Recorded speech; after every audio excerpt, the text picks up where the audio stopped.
रेवत राजा शिवछत्रपती महाराज, परमपूज्य बाबासाहेब आंबेडकर यांना मानवंदना करून आजच्या कार्यक्रमाला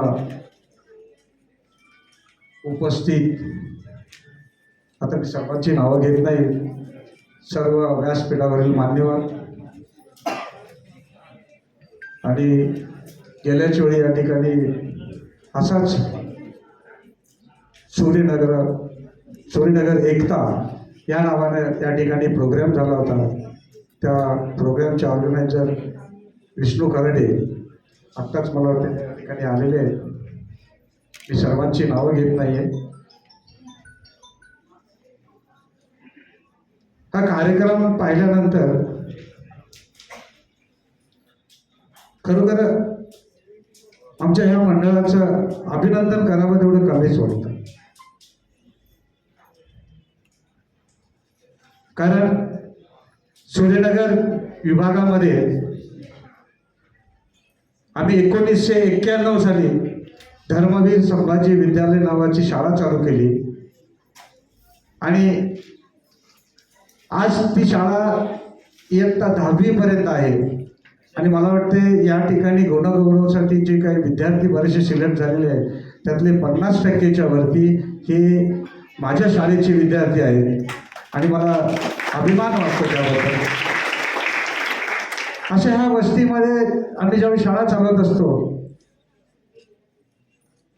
आणि ज्यावेळी शावणी तालुका युवा प्रतिष्ठान नावाचं एक मंडळ या ठिकाणी ज्यावेळी आम्ही स्थापन केलं, त्या मंडळाचा मी मार्गदर्शक म्हणून मी काम करत होतो आणि अजूनही मी करतो.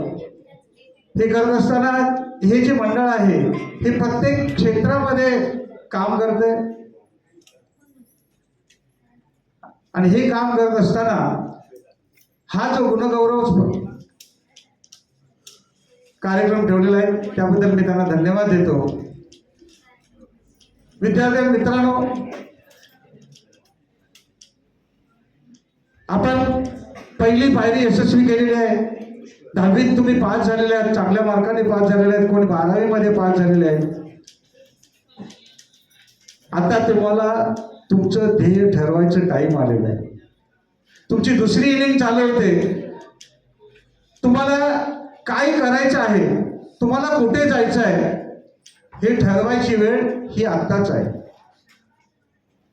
प्रथम तुम्ही ठरवा की तुम्हाला काय करायचं आहे. तुम्हाला इंजिनिअरिंगला जायचं आहे, तुम्हाला डॉक्टरकडे जायचं आहे, की तुम्हाला बिझनेस करायचा आहे, की तुम्हाला प्रशासकीय सेवेमध्ये जायचं आहे, हे तुम्ही पहिलं ठरवा. आणि ठरवल्यानंतर मनाला 50 प्रश्न विचारा की मी हे करतोय ते का करतोय आणि हे कशासाठी करतोय आणि हे केल्यानंतर मी पुढे काय करणार आहे, त्या हे केल्यानंतर मला त्याचा काय फायदा होणार आहे. हा ध्येय तुमच्या समोर असलं पाहिजे. तुम्ही बघितलं असेल की आपल्या या देशाला बरेच पंतप्रधान होऊन घेऊन गेले, बरेच महाराष्ट्राने मोठे नेते दिले. मी फक्त 2 नेत्यामधला फरक सांगतो तुम्हाला. मी राजकीय बोलत नाहीये. महाराष्ट्राचा मोठा नेता म्हटलं तर शरद पवारांचं नाव येतं आणि आपल्या भारताचे पंतप्रधान नरेंद्र मोदी. दोघांनाही प्रश्न एक की तुम्ही पंतप्रधान झाल्यानंतर काय. तर शरद पवारांनी विचार केला की मी पंतप्रधान झाल्यानंतर मी अजितदादाला हे करेन, मी माझ्या सुप्रिया सुळेंना हे करेन, मी त्यांना ते करेन. हे अशा पद्धतीनं आपलं कसं डेव्हलपमेंट करता येईल हा त्यांनी विचार केला. पण त्याच्या पुढे जाऊन नरेंद्र मोदी यांनी जो विचार केला की मी पंतप्रधान झाल्यानंतर मला काय करायचं, या देशाला कुठल्या पथावरती न्यायचं आहे, देशाची प्रगती कशी करायची. आणि हे ज्यावेळी त्यांनी ठरवलं त्यावेळी ते यशस्वी पंतप्रधान म्हणून आज तुमच्या समोर आहे. मला सांगायचा मुद्दा एकच आहे की तुमची ही 30 स्टेप आहे. तुम्हाला पुढच्या ध्येयाला आणि ते ध्येय ठरत असताना हे तुम्हाला पुढचं पाऊल उचलायचं आहे. तुम्ही प्रत्येकजण आपापल्या पावलावरती जाणार आहात, प्रत्येकानं आपापली साईड ज्यावेळी निवडणार आहात त्याच्यामध्ये तुम्ही प्रगती करा. आणि मी आणखीन एक सांगू इच्छितो की हे सर्व करत असताना तुम्ही तुमच्या आई वडिलांना मात्र विसरू नका, कारण हे तुम्हाला घडवण्यापाठी मग त्यांचं जे अपार कष्ट असतं, आज जे तुम्ही आहात ते त्यांच्यामुळेच आहात. आपला वडील एका चपलावरती आयुष्य काढतो, फाटक्या कपड्यावरती आयुष्य काढतो, पण आपल्या मुलाला कुठलीही गोष्ट कमी पडून देत नाहीये. आपल्या मुलाला चांगलं शिक्षण कसं मिळेल, आपला मुलगा इतरांच्या पासून कुठल्या गोष्टीत कमी पडू नये याची काळजी ज्यावेळी आपला बाप घेतो त्यावेळीच आपण सगळ्या गोष्टीमध्ये यशस्वी होतो. आणि ज्यावेळी आपण एखादे डॉक्टर व्हाल, इंजिनियर व्हाल, चांगले यशस्वी व्हाल, चांगले तुम्ही पैसे कमवाल, पण हे सगळं कमवल्यानंतर, लग्न झाल्यानंतर तुम्ही मात्र तुमच्या आई वडिलांना विसरू नका. ही माझी तुम्हाला कळकळीची विनंती राहील. तुम्ही ह्या गोष्टी ठरवल्यानंतर मी मंडळाला पण, मी मध्ये गेल्या मंडळाच्या कार्यक्रमाला पण होतो, मी त्याही वेळी बोललो, विष्णू गराडे त्यांना पण बोललो की काय की मुलं 10वी पास झाल्यानंतर आपल्याला काय करायचं आहे,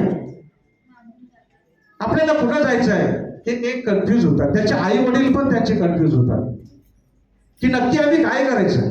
कारण ऍक्च्युली काय असतं की मुलांना कळत नाही की आपण इंग्लिश सायन्स साईडला गेलो तर काय करायला पाहिजे, कॉमर्स साईडला गेलो तर काय करायला पाहिजे, इंजिनिअरिंग साईडला गेल्यानंतर, डॉक्टर साईडला गेल्यानंतर काय करायचं, ते सगळे कन्फ्युजिंग होतं. आणि ज्यावेळी मग त्याच्या कन्फ्युजिंगमध्ये ज्यावेळी ॲडमिशन घेतलं जातं आणि जर का तुम्ही अनयशस्वी झाला तर मग मात्र खूप त्रास होतो. म्हणून यासाठी आता बरेच कन्सल्टन्सी निघालेली आहे. मुलांना म्हणजे त्यांना काय करायचं आहे त्याच्या परीक्षा घेतल्या जातात, त्याच्यातून त्यांना त्यांची गुणवत्ता चाचणी घेतली जाते आणि त्याच्यातून त्यांना भविष्यामध्ये काय करायचं आहे हे ठरवलं जातं. आणि हे ठरवण्यासाठी कन्सल्टिंग क्लासेस वगैरे घ्या, असे कार्यक्रम घ्या, अशी मी त्यांना गेल्या वेळी पण विनंती केली होती. आणि शावळी तालुक्यावाल्यांना पण मी विनंती करतोय की ज्यावेळी असे जे कार्यक्रम तुम्ही घेता त्यावेळी तसे कन्सल्टन्सीचे पण कार्यक्रम घ्या. ज्यावेळी तुम्हाला कुठल्याही गोष्टीचं सहकार्य लागेल त्यावेळी आमचं धर्मवीर संभाजी विद्यालयाचं जी शाळा आहे त्याची जी जागा आहे तुमच्यासाठी नेहमी आम्ही उपलब्ध करून द्यायला तयार आहे. आणि जे काही तुम्हाला सहकार्य लागेल ते आम्ही सहकार्य द्यायला तयार आहे. मला बरंचसं काही बोलायचं आहे, ते बरेच आहे. आणि त्यामुळं मी फक्त जे विद्यार्थी यशस्वी झालेले आहेत, चांगले गुण मिळवलेले आहेत आणि हे मिळवलेल्या सर्व विद्यार्थ्यांना मी धन्यवाद देतो, त्यांना पुढच्या वाटचालीसाठी शुभेच्छा देतो. आणि मी तुम्हाला एक सांगू इच्छितो की माझं स्वतःचं असं उदाहरण सांगतो की कमी मार्क्स पडल्यानंतर माणूस पुढे यशस्वी होत नाही, अशी जी कोणाची शंका असेल ती तुम्हाला मी माझ्या उदाहरणावरून सांगतो की मी 10वीला मला 45% मार्क्स होते. 10वीला मी गावामध्ये 45% हा एकटाच मुलगा पास झालो होतो. पण संपूर्ण गावाला अभिमान झाला होता की हा बाबा मुलगा 45% का असेना पण गावात एकमेव विद्यार्थी असा आहे की तो पास झाला. त्याच्यानंतर मी 12वी केली, 12वीला चांगले मार्क्स मिळवले, त्यानंतर मी CA केलं, त्याच्यानंतर मी पुढचं मुंबईमध्ये येऊन प्रगती केली. आणि आज तुमच्या पुढे मी एक यशस्वी असा एक संस्थेचा संचालक म्हणून उभा आहे. आणि मी स्वतः एक जनरल मॅनेजर म्हणून शिपिंग कंपनीमध्ये काम करतो आणि मी बऱ्याच लोकांना ॲडवायझिंगचं पण काम करतो, लिगल ॲडवायझिंग पण काम करतो. म्हणून मला सगळ्यांना एक सांगावंसं वाटतं की मार्क्स कमी पडलं म्हणून तुम्ही कुठल्याही गोष्टीला खचून जाऊ नका. तुमचं ध्येय ठेवा, तुम्हाला जे काही घडायचं आहे, तुम्हाला जे काही करायचं आहे तुम्ही पुढच्या वेळीसुद्धा करू शकता. मी तुम्हाला बरेच उदाहरणं दिली असती पण एवढा वेळ नाही आहे, म्हणून मी तुम्हाला पुढच्या वाटचालीसाठी शुभेच्छा देतो आणि मी इथेच थांबतो. जय हिंद, जय महाराष्ट्र.